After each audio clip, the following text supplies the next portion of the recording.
जी, कभी-कभी रास्ते में कुछ बच्चे एवं हष्ट-पुष्ट लोग जो काम कर सकते हैं, वो दान दक्षिणा की माँग करते हैं। मैं कभी-कभी बड़े संकोच में पड़ जाता हूँ कि सहायता करूँ या ना। नहीं, मुझे ऐसा लगता है कि अर्थ की डायरेक्ट सहायता बहुत विचार से करनी चाहिए। रुपया देना बहुत विचार पूर्वक, क्योंकि वो मदिरा पी सकता है, आपके पैसे से वो मांस खरीद सकता है, वो गलत आचरणों में जुआ खेल सकता है, वो ड्रग्स ले सकता है। तो अगर आपको शरीर पोषण के लिए चाहिए तो हम भोजन दे सकते हैं। जहां नजदीक भोजनालय हो आप हमारे सामने पाइए, पैसा हम उसको दे देते हैं या भोजन खरीद के दे देते हैं।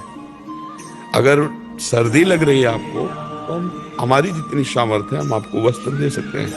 अन्यथा अर्थ देने में पहले हमें जांच करना पड़ेगा कि अर्थ का सदुपयोग होगा कि दुरुपयोग। अगर दुरुपयोग हुआ तो आप हिस्सेदार बने, वो पाप आपको लगेगा। तो इसीलिए जहां धन दिया जाता है तो वहां पात्रता की, लेकिन भोजन में पात्रता की जरूरत नहीं, भोजन का सब अधिकारी है। ठंडी लग रही वस्त्र देने में पात्रता की है वो, पर पैसा देने में पात्रता की बात देखनी है कि पैसा बहुत संभल के दे। नहीं तो आप मान लो 2 किलो सेव खरीद लिए, एक एक सबको दे दिए। आपको अगर ऐसा लगता है 10-20 समोसा खरीद लिए, एक एक सबको दे दिए, हो गया। अर्थ देने के लिए हमारी थोड़ी बुद्धि कहती कि सावधान होकर के ही देना चाहिए, क्योंकि प्रायः लोग दुरुपयोग करते हैं। कोई अर्थ का सदुपयोग करता, उन्हें प्रायः दुरुपयोग करते हैं। कोई न कोई व्यसन, कोई न कोई नशा आदि ऐसे ना। तो हम नशा के लिए पैसे नहीं कमा रहे हैं। तुम्हारा पेट भूखा है तो आप भोजन पा लीजिए, सर्दी लग रही तो हमें से जो बना वो हम आपको वस्त्र दे सकते हैं। हमने आपने आगे लिखा है कि कुछ लोगों ने इसको व्यवसाय भी बना लिया है। कुछ हाँ, बच्चे बिल्कुल 10-15 इकट्ठे बिल्कुल करके और व्यवसाय नहीं, बहुत तरह की सब। तो हम इतना ही प्रार्थना करेंगे कि जिसकी श्रद्धा हो 1 दर्जन केला ले लो, 2-2 बांट दो, फल बांट दो, भोजन दे दो, आवश्यक हो तो उचित वस्त्र दे दो। बस इससे काम चल जाएगा। क्योंकि इतना है जैसे जीव को, अगर हम अर्थ, तो फिर जानकारी हमें होनी चाहिए कि अर्थ का दुरुपयोग करने वाला व्यक्ति तो नहीं है।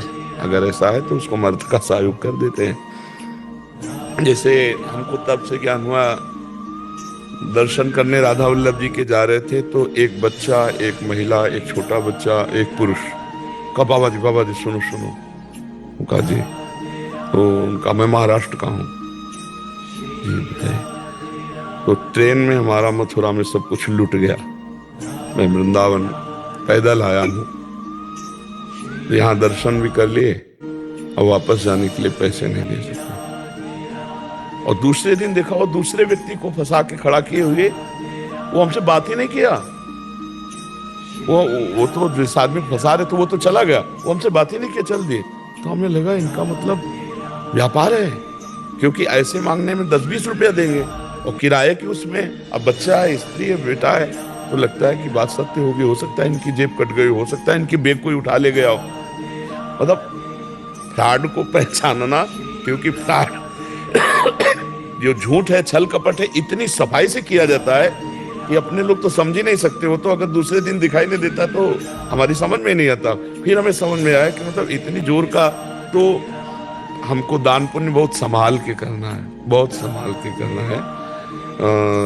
बहुत से ऐसे जो मदिरा पान करते हैं, जो ड्रग्स लेते हैं, तो हमको अर्थ का बहुत सोच समझ के दान करना है। किसी का एक्सीडेंट हुआ है, अब वो कौन है मत देखो, उठा के ले जाओ अस्पताल में ले जाओ, 10,000 50,000 लगा दो, कोई परेशानी नहीं। उस समय आवश्यक था और वो पात्र था, लेकिन वो बैठा है और पैसा मांग रहा है। आप उससे कहो एक सेव ले लो, कहेगा नहीं, रुपया दे दो, एक ही देना चाहते तो एक ही दे दो। मतलब क्या है? मतलब क्या है भाई? भिक्षा में बैठे हैं तो जो मिला उससे अपना उदर पोषण के, भिक्षुक तो यही है कि जो मिला। लेकिन आप देखना, आप 2 केला देना चाहो तो मुश्किल ही हो, तो कहेंगे 1 रुपया देना चाहो तो 1 रुपया दे दो। पैसे की मांग होगी। पैसा अगर दुरुपयोग ना हो तो बढ़िया है भाई, कि जैसे कोई वृंदावन वास कर रहा है, वो किराए से रह रहा है, भिक्षा मांग कर किराया दे रहा है, भजन कर रहा है, तो चलो भाई ऐसी बात तो देने में भी अच्छा लगेगा, 2 रुपये हमारे भी उसमें सहयोग में हो जाएंगे। पर वो शाम के शराब पी के लुढ़का रहेगा, इसके लिए तो नहीं देना। ये जानकारी रखनी चाहिए, तभी धन देना चाहिए। धन को बहुत संभाल के पात्र को देना चाहिए, सुपात्र को, कुपात्र को नहीं देना चाहिए। ठीक है जी। महाराज जी, डर इस बात का रहता है कि कहीं किसी फ्रॉड के चक्कर में किसी सही जरूरत वाले को कभी ना दे पाऊं। वो भगवान बता देंगे।